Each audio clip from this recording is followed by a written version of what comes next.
블루베리는 세계 10대 건강식품에 들어갈 만큼 우리 몸을 건강하게 하는 데 도움이 되는 과일입니다. 최근 10년간 소비량이 가장 많이 늘어난 과일이기도 한데요. 특히 50대 이상에서 급속도로 섭취량이 늘어나고 있습니다.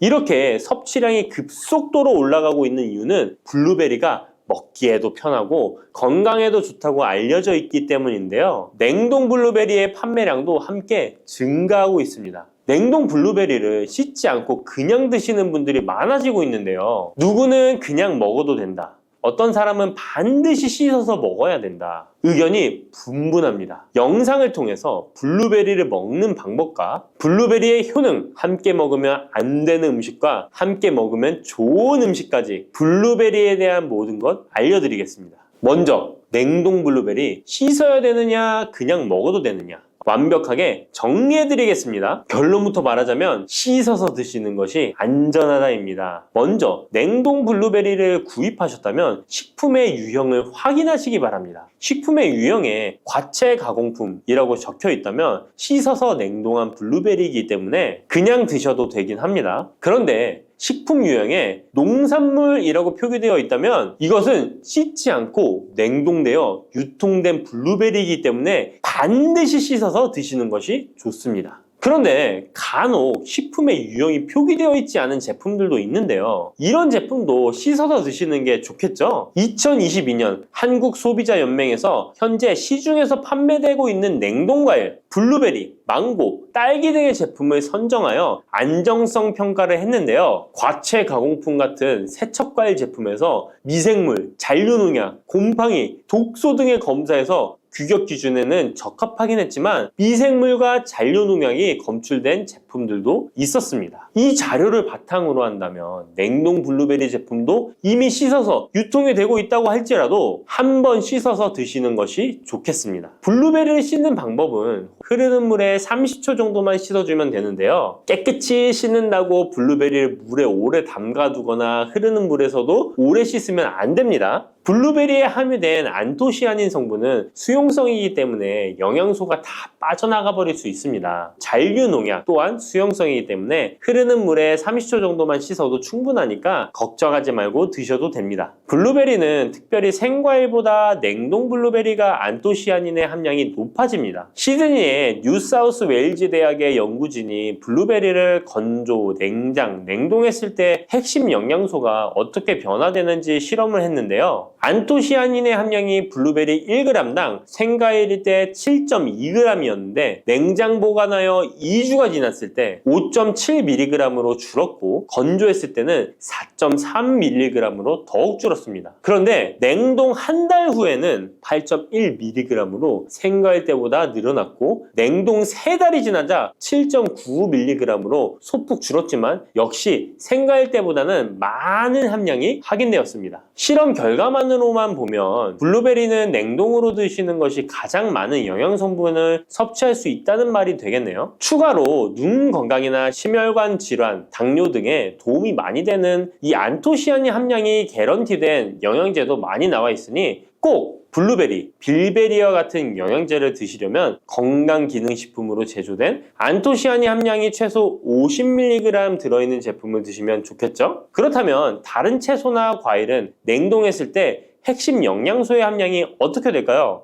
영양소에 따라 보존력이 강한 것도 있고 약한 것도 있는데요. 딸기의 한 종류인 라즈베리는 폴리페놀이 핵심 영양소인데요. 생과일 때보다 냉동일 때 킬로그램당 폴리페놀의 함량이 100mg 정도 상승하는 것으로 나타났습니다. 당근의 경우에는 핵심 영양소가 베타카로틴인데요. 냉동 보관했을 때 3개월이 지나면 베타카로틴의 함량이 현저히 감소하는 것으로 확인되었습니다. 이렇듯 냉동 채소, 냉동 과일은 핵심 영양 성분에 따라 함량이 높아질 수도 있고 낮아질 수도 있습니다. 냉동 블루베리를 구입하셔서 보관할 때는 주의할 사항이 있습니다. 판매되는 냉동 블루베리는 대량으로 포장되어 있는데요. 한 번에 드실 수 없는 양이죠. 냉동 블루베리는 해동해서 드시게 되면 녹으면서 안토시아닌까지 함께 녹아 나오기 때문에 냉동실에서 꺼내 바로 드시는 것이 좋습니다. 혹시나 해동이 되었다면 다시 냉동하시면 안 됩니다. 해동이 되면서 미생물이 증식을 하게 되며 그 상태로 냉동을 하면 미생물까지 함께 냉동이 되고 그것을 드시게 되면 복통, 설사를 유발할 수 있습니다. 자, 이제 블루베리의 효능에 대해 알아보겠습니다. 블루베리의 핵심 영양소인 안토시아닌은 폴리페놀의 일종으로 식물에 많이 함유된 청자색을 띠는 성분인데요.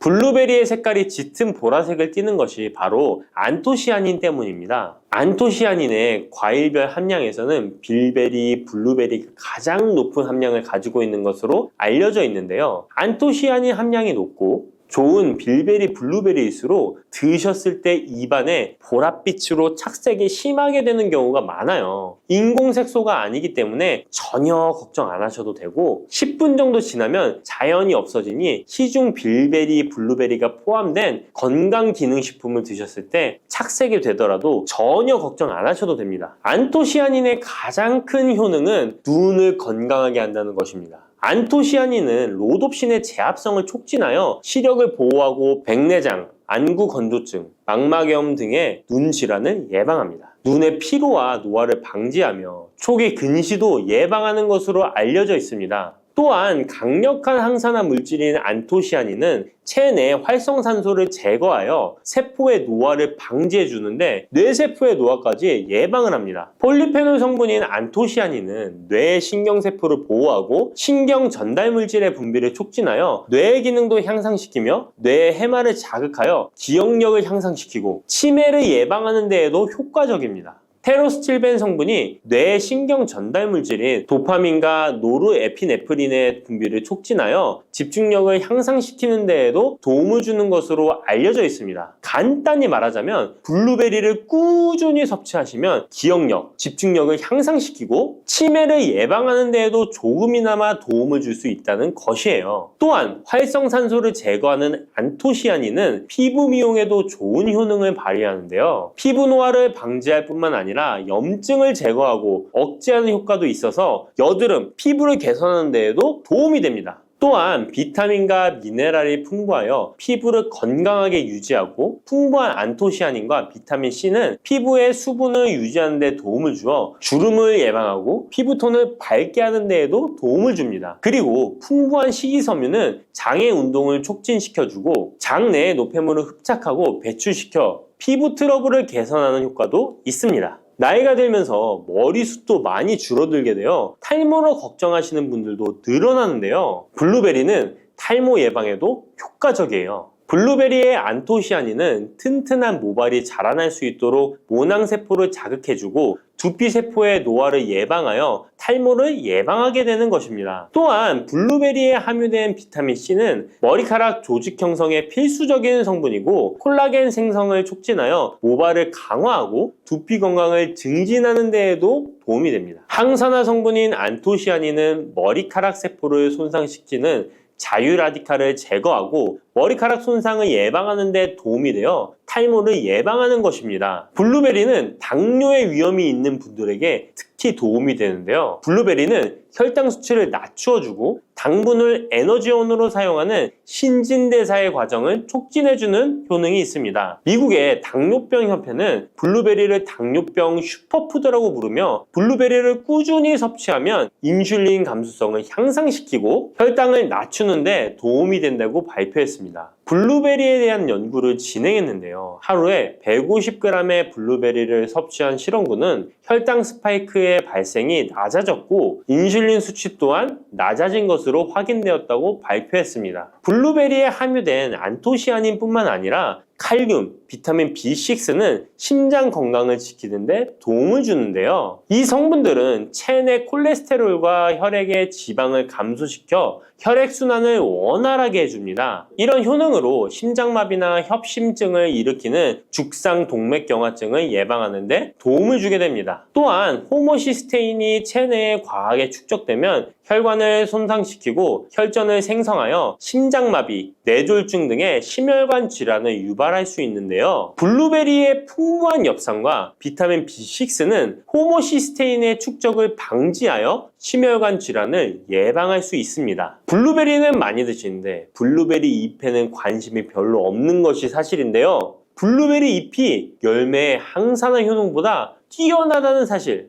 알고 계신가요? 블루베리 잎은 열매보다 안토시아닌 함량이 높고 또한 폴리페놀의 일종인 클로로겐산의 함량도 높아 열매보다 항산화 효과가 20에서 30배 높은 것으로 알려져 있습니다. 놀랍지 않나요? 이러한 블루베리 잎은 차로 우려서 드시면 되는데요. 물 1리터에 잎 4g을 넣고 10분 정도 끓인 후에 식혀서 드시면 됩니다.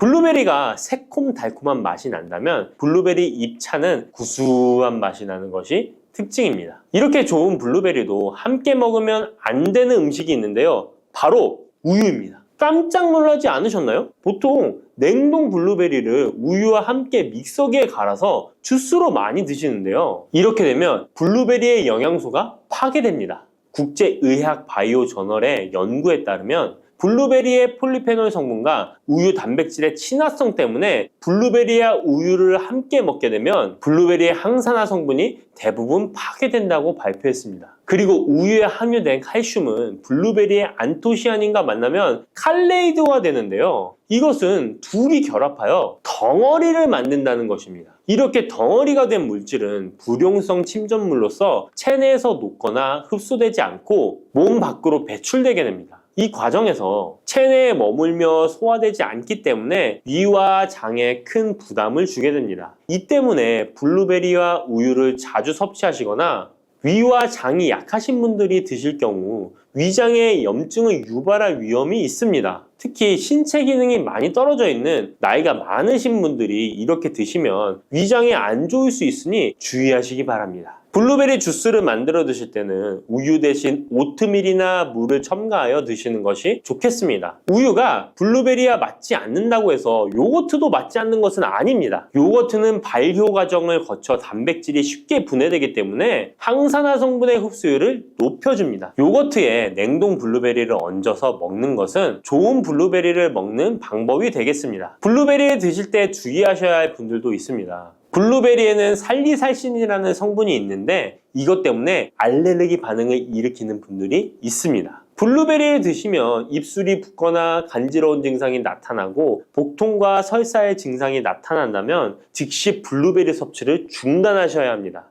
그리고 블루베리에는 혈액을 묽게 만드는 비타민 K가 풍부하게 함유되어 있는데요. 심장질환이나 뇌혈관 질환 등으로 이미 아스피린과 같은 혈전 용해제를 복용하고 계신 분들이 블루베리를 과잉 섭취하게 되면 문제가 발생할 수 있으니 섭취를 주의하셔야 합니다. 또한 사람에 따라서 블루베리가 일시적으로 혈당을 낮추는 효과가 있기 때문에 당뇨가 있는 분들이 블루베리를 과잉 섭취할 경우에 저혈당 증세도 나타날 수 있습니다. 어떤 음식이든 각자 자신의 체질에 맞게 드시는 게 가장 좋겠습니다. 부추와 이것을 함께 드시면 죽어가던 혈관이 살아나고 치매가 예방됩니다.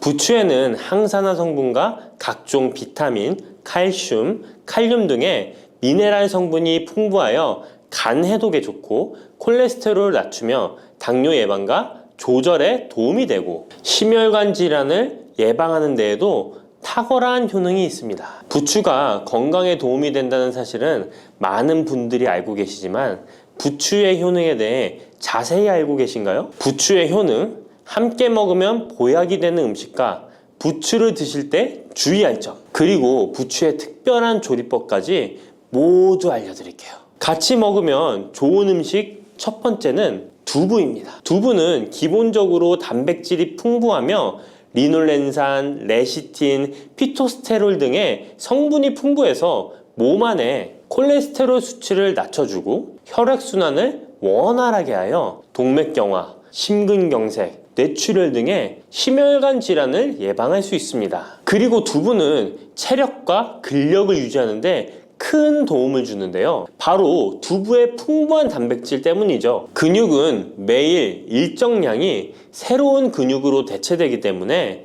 매일 단백질을 공급해줘야 하는데요. 우리 몸에 단백질을 공급해주기 위해 정말 유용한 음식이 두부인 것이죠. 또한 두부에는 콜린이 풍부한데 콜린은 알츠하이머성 치매를 예방하는데 탁월한 효능을 발휘합니다. 그리고 두부는 건강하게 장수하는 데 도움이 되는데요. 많은 과학자들의 연구 결과 건강하게 장수한 사람들의 특징이 식물성 단백질을 꾸준히 섭취했다는 사실을 발견했고, 동물성 단백질을 식물성 단백질로 바꿔 섭취했을 때 사망의 위험성이 낮아진다는 연구 결과도 있습니다. 이런 두부와 부추가 만나게 되면 심혈관 질환을 예방하는데 시너지 효과가 나오게 됩니다. 부추에 풍부한 황화아릴 성분이 혈관 내의 노폐물을 제거해주고 나쁜 콜레스테롤도 녹여주는 효과가 있는데요.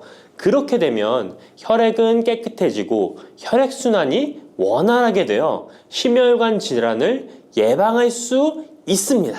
그리고 부추에는 칼륨이 풍부한데요. 칼륨은 혈관 내에 나트륨을 배출해주는 작용을 합니다. 나트륨의 농도가 높아지면 고혈압이 발생하고 증세가 심해지면 치매까지 유발할 수 있는데요. 부추의 칼륨이 나트륨을 배출해 주어 혈관의 문제를 미리미리 예방하여 고혈압뿐만 아니라 혈관성 치매까지 예방하는 효과를 누릴 수 있답니다. 문제는 부추를 먹어 이렇게 혈액순환이 좋아진다 해도 혈관 내에 호모시스테인이라는 성분은 부추를 드시는 것으로는 해결되지 않습니다. 호모시스테인은 체내에서 메티오닌이 대사되는 과정에서 생성되는 아미노산입니다. 이 호모시스테인이 혈관에 쌓이게 되면 혈관을 손상시키고 혈액 응고를 촉진하므로 심혈관 질환이 급증할 수 있습니다. 그런데 이때 두부를 함께 드시게 되면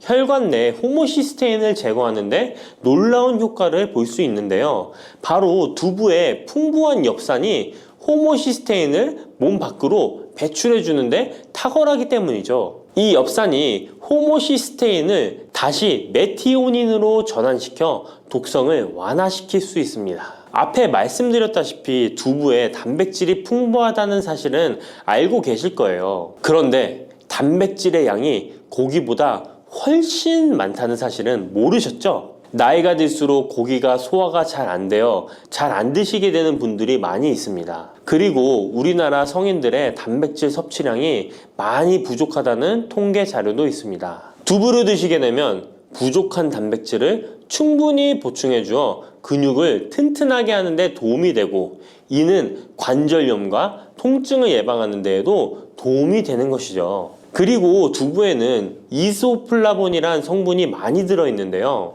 이소플라본은 칼슘의 흡수를 도와주고 뼈에서 칼슘이 빠져나가는 증상까지 막아주는 효능이 있습니다. 이런 효능으로 노년기 골다공증을 예방하는 데 큰 역할을 해줄 수 있죠. 다만 이런 두부는 찬 성질을 가지고 있어 몸이 찬 분들이 드시면 소화가 잘 안 될 수 있는데요. 부추와 함께 드시면 이런 문제를 해결할 수 있습니다. 부추는 따뜻한 성질을 가지고 있기 때문에 두부의 찬 성질을 중화시켜 줄 수 있습니다. 그럼 두부와 부추를 함께 드시는 방법 알려드릴게요. 먼저 두부를 면포에 담아 물기를 빼주며 으깨주세요. 으깬 두부와 잘게 썬 부추에 계란을 넣어 반죽을 해줍니다. 그리고 달궈진 팬에 기름을 넣어 주시는데요. 이때 기름은 오메가3가 풍부한 올리브유나 들기름을 사용해 주세요. 반죽을 넣고 잘 부쳐주면 두부 부추전이 완성됩니다. 두 번째, 부추와 함께 먹으면 보약이 되는 음식은 사과입니다. 부추를 사과와 함께 드시게 되면 사과의 풍부한 항산화 물질들이 혈관을 보호하고 유기산이 우리 몸의 신진대사를 촉진해 주어 몸속에 생성되는 발암 물질들을 몸 밖으로 빠르게 배출시켜 줍니다.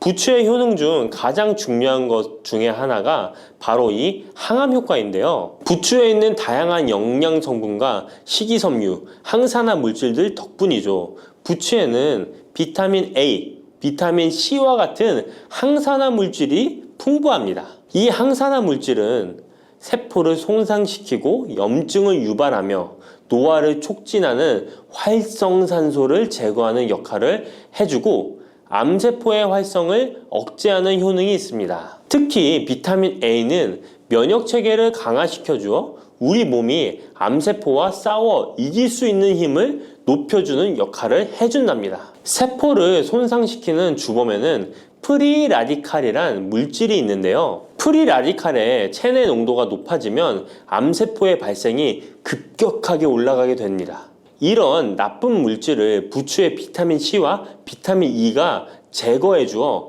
암을 예방하는 효과가 있다는 것이죠. 그리고 부추와 사과에는 수용성 식이섬유가 많이 들어있는데요. 이 식이섬유는 소화 기능을 건강하게 유지할 뿐만 아니라 특히 대장암 같은 소화계통의 암을 예방하는 데 큰 도움을 줍니다.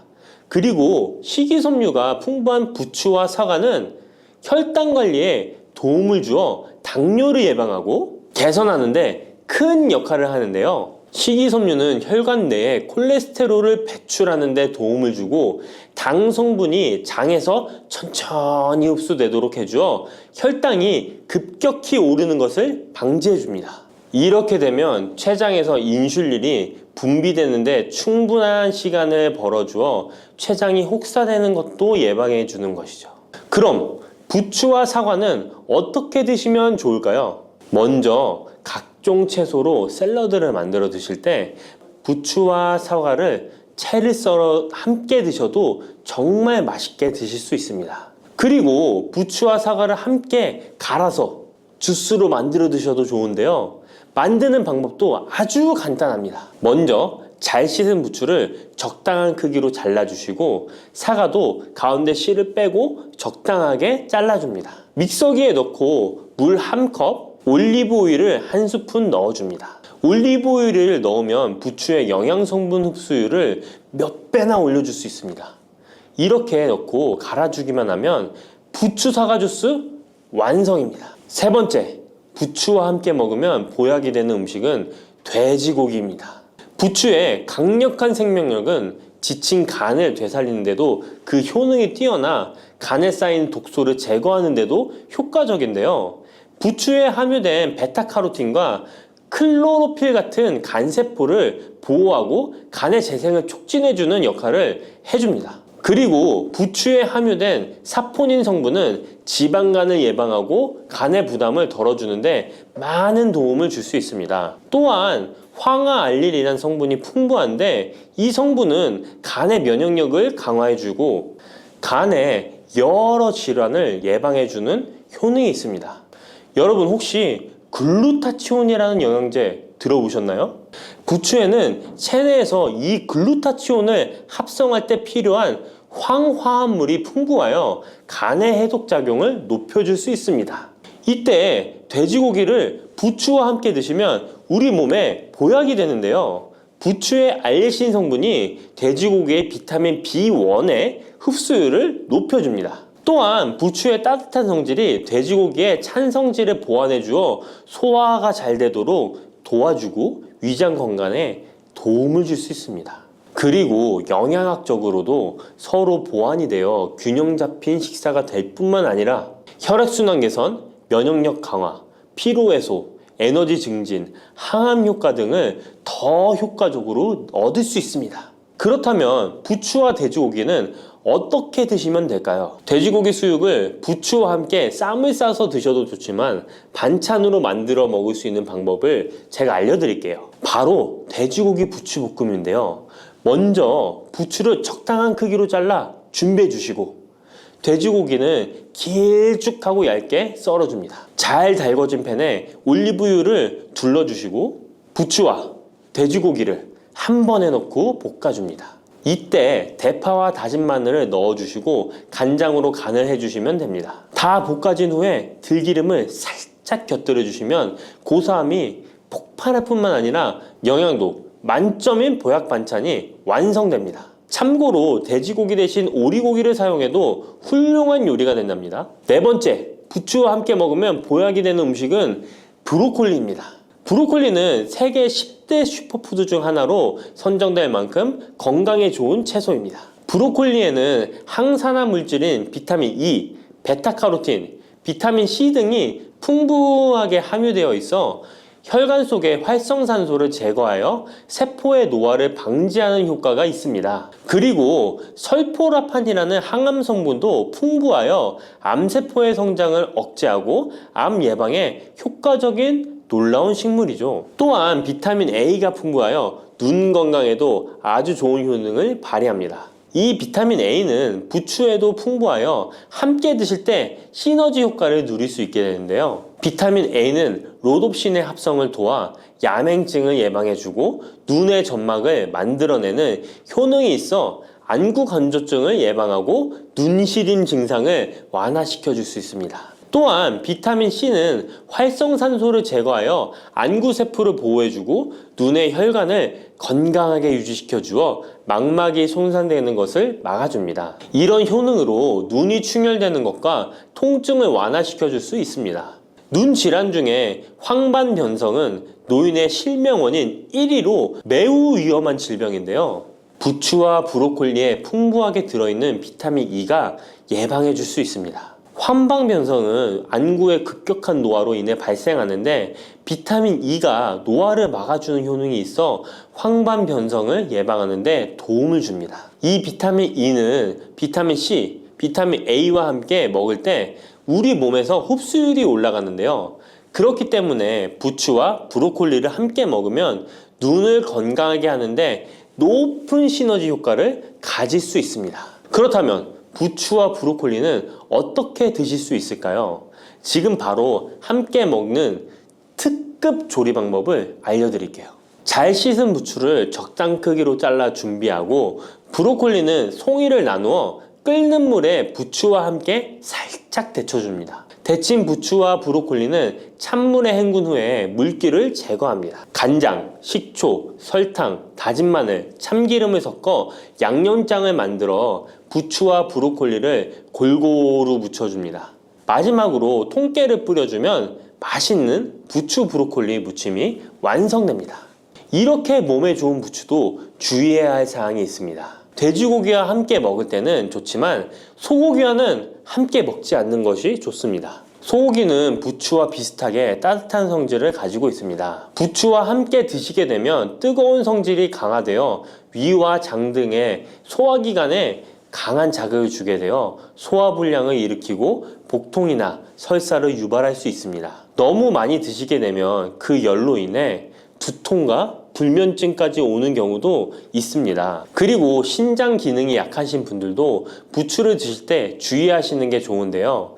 그 이유는 부추의 풍부한 칼륨 때문입니다. 칼륨이 몸속에 나트륨을 배출해주는 효능이 있지만 신장이 약하신 분들이 부추를 과하게 드시게 되면 많은 양의 칼륨이 몸에 들어오게 되고 약한 신장이 칼륨을 몸 밖으로 잘 배출해주지 못하게 됩니다. 그렇게 되면 고칼륨 혈증이 나타나 근육이 약화될 수 있고 심장 박동이 불규칙해질 수 있으며 심하면 호흡곤란을 초래하기도 합니다.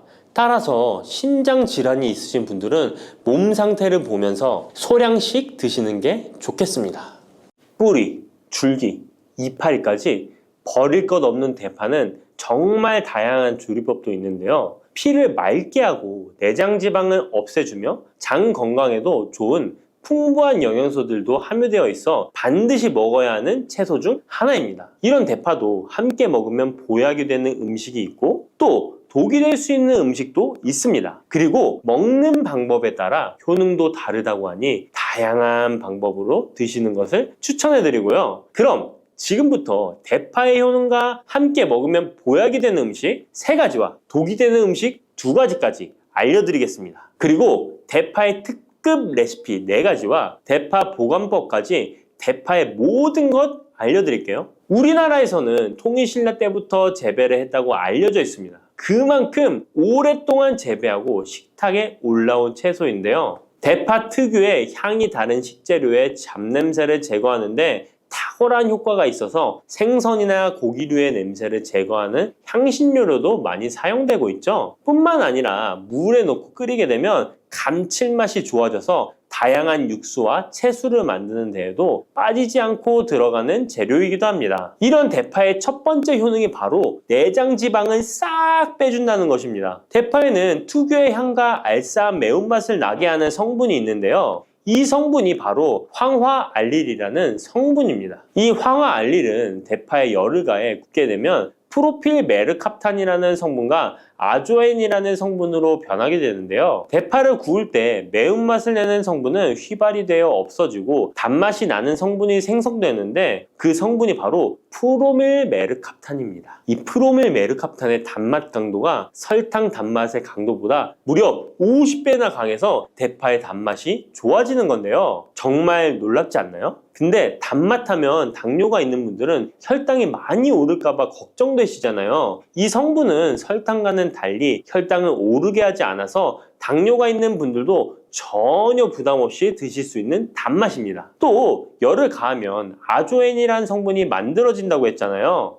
바로 이 성분이 우리 몸을 회복시키는 효능이 있는데요. 어떻게 우리 몸을 회복시킬까요? 그것은 바로 혈관을 깨끗하게 해주기 때문입니다. 아조엔의 별명이 바로 혈관 청소부인데요. 혈관에 나쁜 콜레스테롤을 제거하고 혈액이 뭉치는 혈전 생성을 방지해줍니다. 혈관도 확장해줘서 혈액순환을 원활하게 해주는 역할도 해준답니다. 이런 효능으로 신진대사를 원활하게 해주고 동맥경화, 고지혈증, 고혈압 등의 심혈관 질환을 예방하는 데에도 도움을 줄 수 있습니다. 뿐만 아니라 내장지방을 분해해 몸 밖으로 배출시켜주는 효능이 있어서 건강뿐만 아니라 다이어트에까지 도움을 주는데요. 최근에는 다이어트 식품으로도 많이 활용되고 있습니다. 그리고 대파의 녹색 부분에는 베타카로틴이 풍부한데요. 이 성분이 바로 강력한 항산화 물질입니다. 이 베타카로틴은 우리 몸속의 활성산소를 제거하여 노화를 방지해주고 피부의 탄력을 유지하여 주름을 예방하는 효과도 탁월하여 피부 미용에도 좋은 영양소입니다. 그리고 면역세포의 기능을 강화해주어 감기나 독감 등의 질병을 예방하고 알레르기 반응을 억제해주는 효과도 있습니다. 또한 베타카로틴은 눈의 피로도 해소해주는데요. 시력을 보호하고 야맹증과 안구건조증을 예방하는 데에도 도움을 줄 수 있습니다. 대파의 베타카로틴은 구울 때 2.5배나 증가한다고 하는데요. 이런 대파의 효능을 극대화해 먹을 수 있는 방법이 있습니다. 대파의 특급 레시피 소개해드리겠습니다. 우선 대파를 깨끗하게 씻어주시고요. 5cm 정도로 잘라주십니다. 대파를 반으로 갈라주셔도 되고 그냥 사용하셔도 됩니다. 기름을 두르지 않은 팬에다가 대파를 올려서 구워주시는데 앞뒤로 골고루 약간 탄 것 같이 잘 구워줍니다. 이제 장을 만들어 줄 건데요. 물을 2컵 넣어주시고요. 간장을 반컵 넣어줍니다.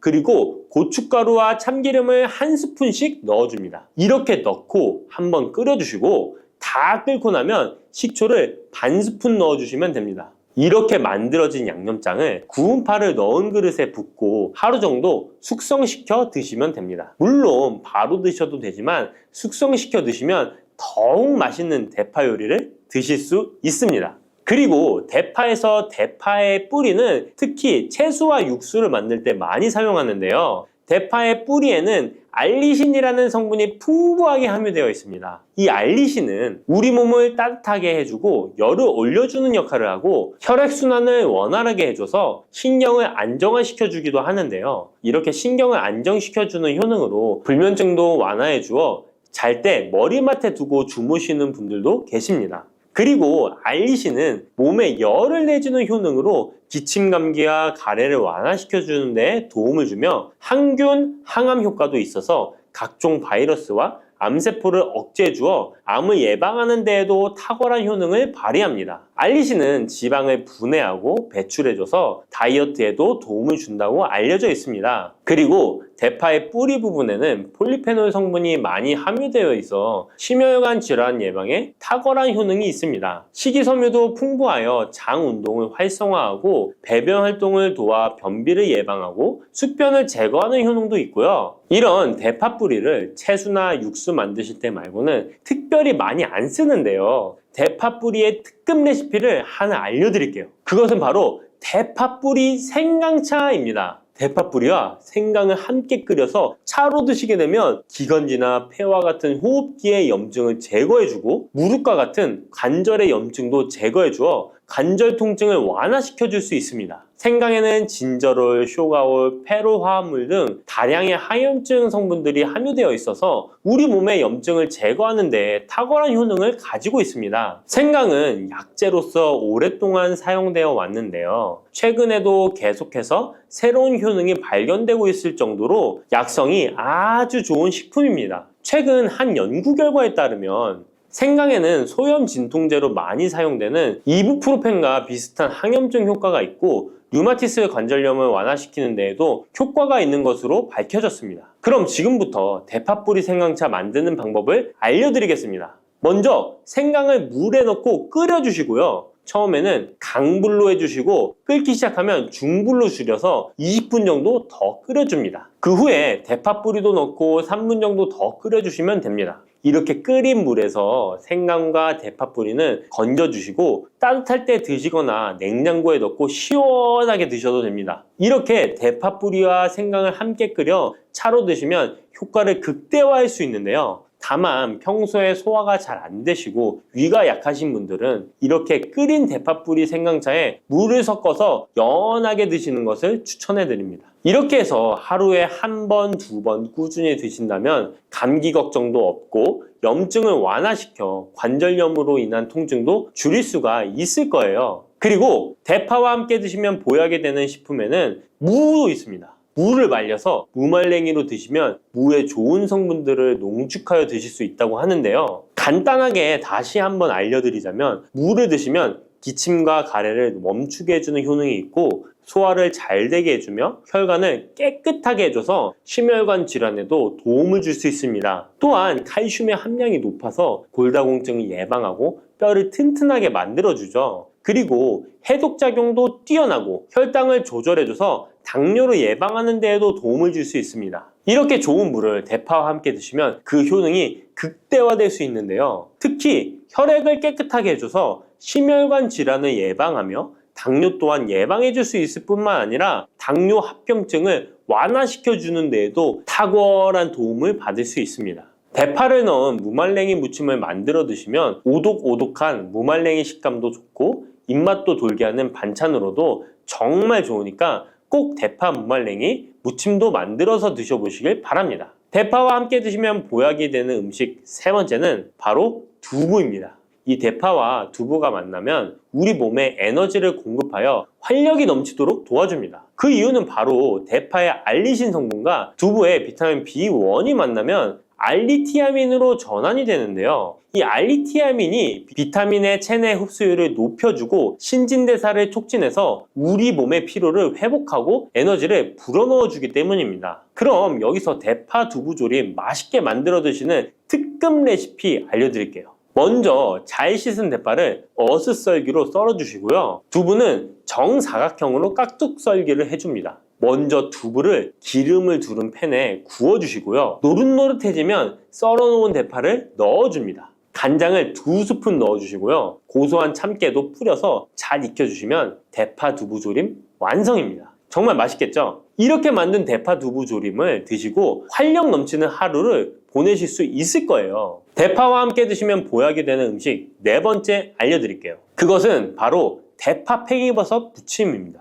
이 팽이버섯은 버섯 중에서도 버섯 키토산의 성분이 가장 많이 함유되어 있을 뿐만 아니라 식이섬유가 정말 풍부하게 함유되어 있는데요. 버섯 키토산은 혈액 속의 지방을 분해하고 콜레스테롤을 제거해 고혈압, 동맥경화, 심장병 같은 심혈관 질환을 예방할 뿐만 아니라 체내 지방을 흡착하여 배출시켜 주어 내장 지방을 줄여주는 데에도 탁월한 효능이 있습니다. 또한 체내의 중금속의 배출을 돕고 간 건강을 돕는 효능도 있다고 알려져 있고요. 그리고 풍부한 식이섬유가 배변 활동을 도와서 숙변을 제거하는 데에도 큰 도움을 줍니다. 하지만 이 팽이버섯의 세포벽은 단단하기 때문에 그냥 드시게 되면 좋은 성분을 흡수하기가 힘든데요. 열을 가하게 되면 세포벽이 깨지면서 영양 성분의 흡수율을 높일 수 있습니다. 이런 팽이버섯과 대파를 함께 드시게 되면 내장 지방을 제거하고 혈관을 깨끗하게 하는데 탁월한 음식이 되는데요. 먼저 팽이버섯의 밑둥은 잘라버리시고요. 팽이버섯을 적당한 크기로 잘 썰어줍니다. 그리고 흐르는 물에 잘 씻어줍니다. 그리고 대파는 어슷썰기로 잘게 썰어주시고요. 적당한 용기에 계란을 풀어주세요.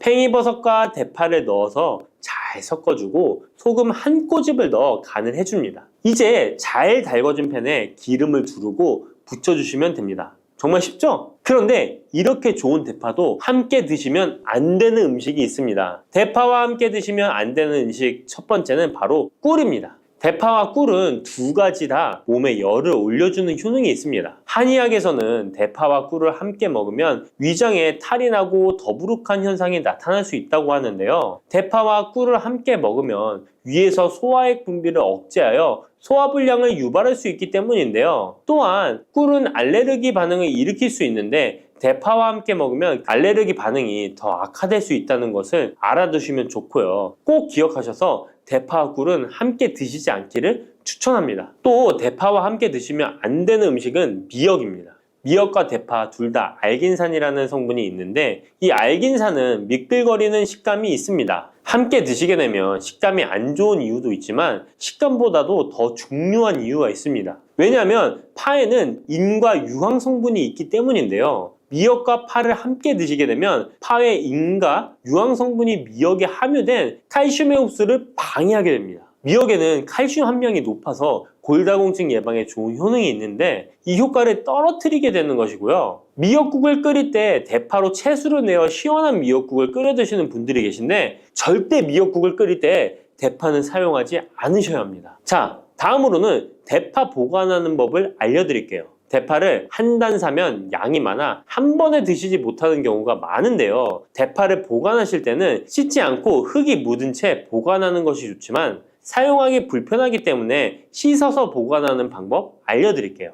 우선 잘 씻은 대파를 줄기와 잎부분으로 나눠 잘라주시고요. 물기를 제거하고 키친타올을 넣은 지퍼백에 줄기와 잎부분을 나눠 담아 냉장고에 보관해 주시면 됩니다. 이렇게 하시면 2주에서 3주 정도는 보관 가능하시고요. 더 장기간 보관하시려면 냉동을 하시면 되는데 냉동 보관하시려면 대파를 사용하기 원하는 크기대로 잘라서 지퍼백에 넣어 냉동하시면 됩니다. 이렇게 하시면 냉동된 대파를 꺼내서 요리하실 때 바로 사용하실 수 있을 겁니다. 바다의 불로초, 해조류의 왕이라는 별명을 갖고 있는 김. 이런 몸에 좋은 김도 잘못 먹으면 암에 걸리고 치매에 걸릴 수 있다는 사실 알고 계신가요? 아무리 좋은 음식도 제대로 알고 드실 때 건강을 지키는 보약이 될 수 있는 것이죠. 식탁 위에 빼놓을 수 없는 반찬, 김의 효능 5가지. 김을 드실 때 주의해야 될 분들, 그리고 김과 함께 먹으면 보약이 되는 최고의 음식과 김을 굽는 방법, 좋은 김을 고르는 방법까지 김에 대한 모든 것 알려드릴게요. 입맛도 없고 마땅한 반찬도 없을 때 김 하나만 있어도 밥 한 그릇 뚝딱 해치울 수 있지 않나요? 저도 마찬가지지만 저희 아이들도 김 하나만 있어도 반찬 투정 안 합니다. 이렇게 밥 반찬으로도 최고지만 요즘 전 세계에서 우리나라 문화에 열광을 하며 우리나라 음식에도 관심이 많은데요. 최근에는 특히 바로 이 김에 대한 관심도 높아졌습니다. 냉동김밥이 어마어마하게 많이 팔리면서 김에 대한 인기도 높아져 과자처럼 간식으로 김을 많이 먹고 있다고 하네요. 전 세계적으로 선풍적인 인기를 끌고 있는 김의 첫 번째 효능은 바로 뇌를 건강하게 해서 치매를 예방하는 데 좋다는 것입니다. 김에는 뇌신경을 활성화시키는 비타민 B1과 비타민 B2가 풍부하게 들어있는데요. 이 비타민들이 뇌세포의 건강을 유지하고 신경 전달 물질을 생성하는 데 도움을 주어 기억력을 향상시키고 뇌를 계속해서 활성화시켜줍니다. 또한 미네랄 성분들이 풍부하여 뇌 기능을 활성화하는 데 도움을 주어 치매를 예방할 수 있습니다. 그리고 김에는 포피란이라는 수용성 식이섬유가 풍부하게 함유되어 있는데요. 이 포피란은 혈관 내에 나쁜 콜레스테롤 LDL 수치를 떨어뜨려주는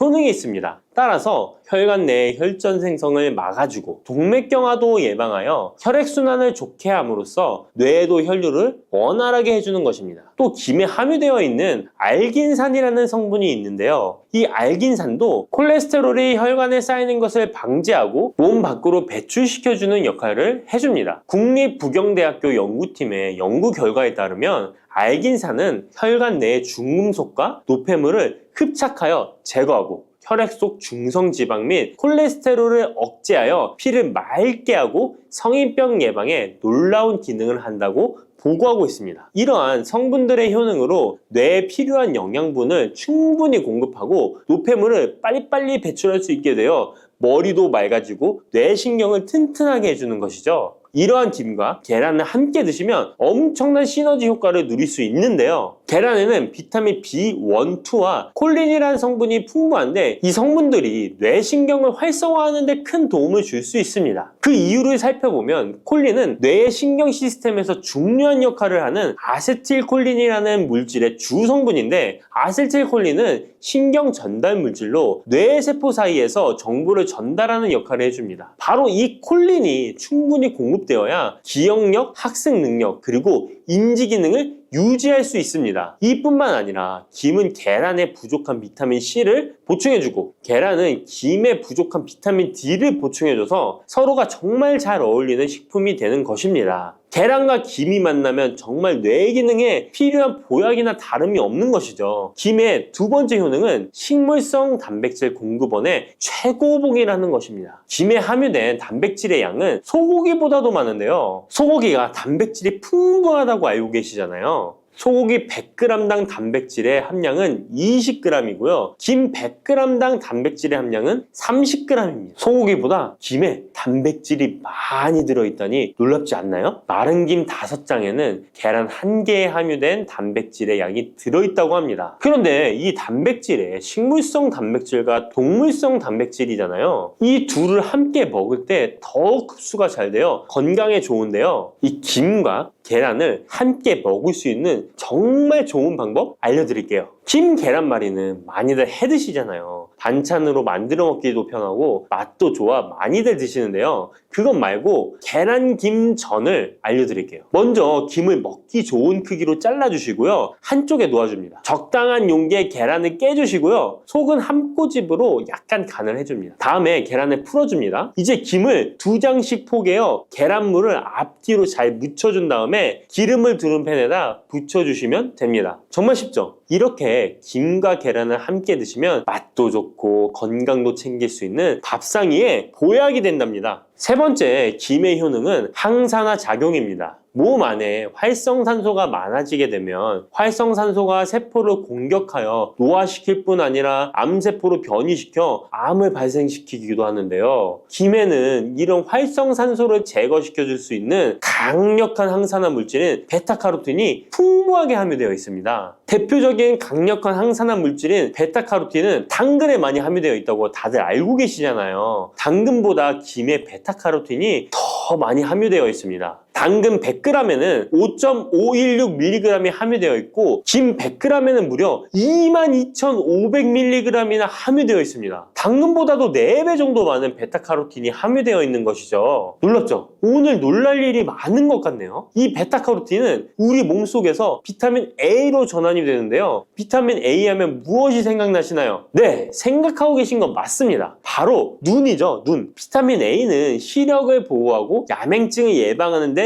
도움이 되는 것입니다. 또한 김에 단백질이 많이 함유되어 있다고 했잖아요. 이 단백질이 비타민 A와 만나면 로놉신이라는 성분이 생성되는데요. 이 로놉신이 시력을 보호하고 야맹증을 예방하는 역할을 하는 것입니다. 당근이 눈 건강에 좋다고 많이들 드시는데 당근보다도 김에 더 많이 함유되어 있다는 사실 꼭 기억하시기 바랍니다. 네 번째 김의 효능은 골다공증 예방에 도움을 준다는 것입니다. 김에는 칼륨이 풍부하게 함유되어 있는데요. 칼슘 하면 떠오르는 식품이 있죠. 바로 우유인데요. 우유 100g에는 칼슘이 110mg 함유되어 있고 김 100g에는 칼슘이 490mg이나 함유되어 있습니다. 김에는 우유보다 무려 4배 많은 칼슘이 함유되어 있는 것이죠. 나이가 들면서 특히 여성분들이 골다공증 발병률이 높아 힘든 경우가 많으신데요. 저희 어머니도 골밀도가 낮아져 병원에서 처방을 받아 약을 드시더라고요. 주변에도 중년의 나이를 넘어서고 계신 분들 중에 골다공증으로 약을 드시는 분들이 많으신데요. 우리나라 사람들의 부족한 영양소가 바로 칼슘이라서 이런 현상이 나타나는 것입니다. 칼슘이 부족하면 뼈가 약해지고 점점 골밀도가 낮아져서 골다공증이 발병하게 되는 것인데요. 김에 함유된 칼슘은 특히 우리 몸에 흡수가 잘 되어 정말 좋습니다. 우유보다 4배 많은 칼슘을 가지고 있는 김을 평소에 충분히 드신다면 골다공증 예방에도 도움을 받을 수 있습니다. 김을 드실 때에도 먹는 방법을 알고 드시는 게 좋겠죠. 김의 영양소를 잘 흡수할 수 있도록 먹는 방법이 있는데요. 김을 구울 때 어떻게 하시나요? 보통 기름을 김에 바르고 불에 구워 드시잖아요. 그렇게 하시면 안 되고요. 마른 김을 아무것도 바르지 않은 달궈진 팬에 앞뒤로 5초씩 살짝 구운 다음에 들기름을 발라 드시면 됩니다. 이 김에 열을 가하게 되면 김에 함유된 영양소들의 체내 흡수율이 높아지게 됩니다. 이 들기름을 굽기 전에 바르지 않고 구운 후에 바르는 이유는 들기름이 열에 약해서 들기름을 바른 채로 굽게 되면 들기름이 산패되어 오히려 건강을 해칠 수 있기 때문입니다. 열을 가하지 않은 들기름을 바르면 들기름의 불포화 지방산이 또 혈관을 깨끗하게 해줘서 더욱 건강한 식사를 하실 수 있습니다. 이 5번째 김의 효능은 당뇨를 완화시키는 데 도움을 준다는 것입니다. 당뇨병이 있는 분들은 비타민 B12가 결핍되어 있는 분들이 많은데요. 김에 바로 이 비타민 B12가 풍부하게 함유되어 있어 당뇨를 완화시키는 데 도움이 되는데요. 2017년 한국식품과학지에 실려있는 연구에서 당뇨 환자들이 김을 섭취하면 혈당 수치를 낮추는데 도움이 된다고 보고했습니다. 이는 김에 함유된 비타민 B12 때문이라고 밝혔습니다. 당뇨 환자는 비타민 B12가 결핍되기 쉬운데요. 그 이유는 비타민 B12는 고기에 보통 많이 함유되어 있는데 당뇨 환자의 식단은 채식인 경우가 많아서 비타민 B12를 섭취할 수 있는 기회가 적어지기 때문입니다. 또한 당뇨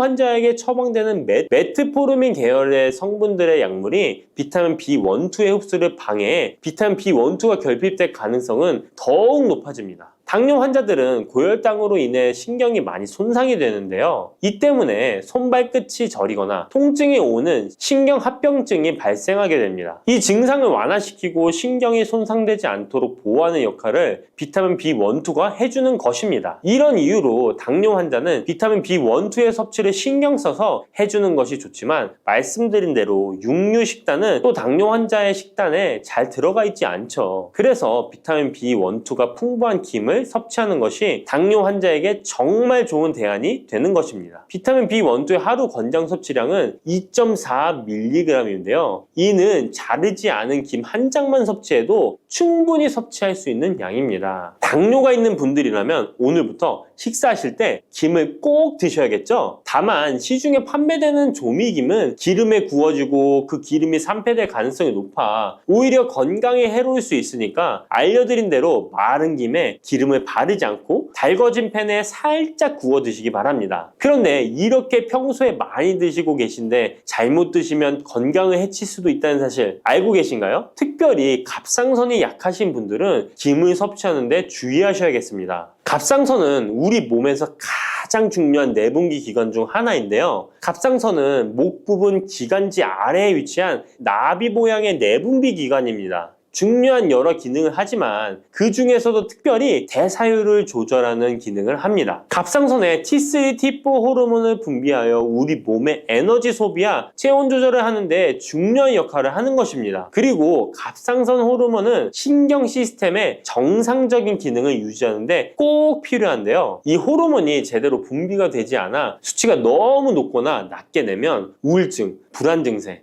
기억력 감퇴 등의 문제가 발생할 수도 있습니다. 이 갑상선 호르몬 중에 요오드가 있는데요. 김에 이 요오드가 풍부하게 함유되어 있습니다. 요오드가 부족하면 체중이 늘어나고 탈모가 생길 수 있으며 만성 피로에 힘들어질 수도 있습니다. 세계보건기구에서는 요오드가 부족하면 뇌세포가 손상되고 치매가 발생할 수도 있다고 보고하고 있습니다. 이렇게 중요한 요오드, 김에 풍부하니 먹어야 되는 거 아닌가? 생각하실 수 있잖아요. 맞는 말씀이지만 예외가 있습니다. 갑상선이 약하신 분들은 김 섭취에 주의해야 된다고 했잖아요. 갑상선 저하증이나 항진증이 있는 분들이 김을 많이 드시면 오히려 건강을 해칠 수 있습니다. 건강하신 분들은 김을 많이 드셔도 호르몬 조절이 되어 문제가 없지만 갑상선에 문제가 있어 호르몬 조절이 잘 안 되는 분들은 이 요오드의 수치가 높아지게 되면 체내의 활성산소가 증가하게 되어 염증을 일으키고 갑상선염을 유발하며 심해지면 갑상선 암으로 발전시킬 수도 있습니다. 우리 한국인의 식단에는 이미 요오드의 함량이 높기 때문에 김을 조금만 드셔도 요오드의 수치가 금방 높아질 수 있습니다. 따라서 갑상선에 문제가 있는 분들은 김을 드실 때 주의하셔야 하는 것입니다. 그렇다고 요오드가 풍부한 해조류와 같은 음식을 아예 드시지 말라고 말씀드리는 게 아니라 과량 섭취만 주의하시고 적정량은 드셔도 괜찮습니다. 그렇다면 갑상선에 문제가 있는 분들이 김을 드실 때 해결 방법이 없을까요? 있습니다. 그것은 바로 마늘과 함께 드시는 겁니다. 대표적인 강력한 항암식품이 마늘이잖아요. 마늘에는 셀레늄이라는 성분이 풍부합니다. 이 셀레늄은 다량의 요오드로 인해 발생되는 활성산소로부터 갑상선을 보호하는 역할을 하게 되는 것입니다. 그래서 건강기능식품 기능성 원료로서 유해산소로부터 세포를 보호하는 작용을 한다는 효능을 가지고 있다고 우리나라 식약처에서도 인정을 해주고 있죠. 그리고 갑상선 호르몬의 생성을 도와 갑상선에 문제가 있는 분들이 드시면 호르몬 문제를 해결하는데 도움이 되는 것입니다. 또한 김에 함유된 알긴산이라는 성분이 콜레스테롤이 혈관에 쌓이는 것을 방지하고 몸 밖으로 배출시켜주는 역할을 한다고 알려드렸는데 바로 이 마늘과 함께 드시면 이 효능이 배가 돼서 혈관에 혈전이 생기는 것을 막아주어 혈관 건강에 최고의 보약이 되는 것입니다. 이렇게 좋은 김 아무거나 드시지 마시고요. 좋은 김 고르는 방법도 알려드릴게요. 좋은 김은 검붉은색을 띠며 살짝 반짝이는 윤기가 있고 냄새 없이 담백한 맛이 나는 것입니다. 그리고 구웠을 때 녹색빛이 선명하게 나타나며 물에 불렸을 때는 잘 녹고 김을 담갔던 물이 맑을수록 좋은 김이라고 할 수 있습니다. 이 김은 저희 하단 링크에 있으니까 링크 한번 보시고 김을 사시기 바랍니다.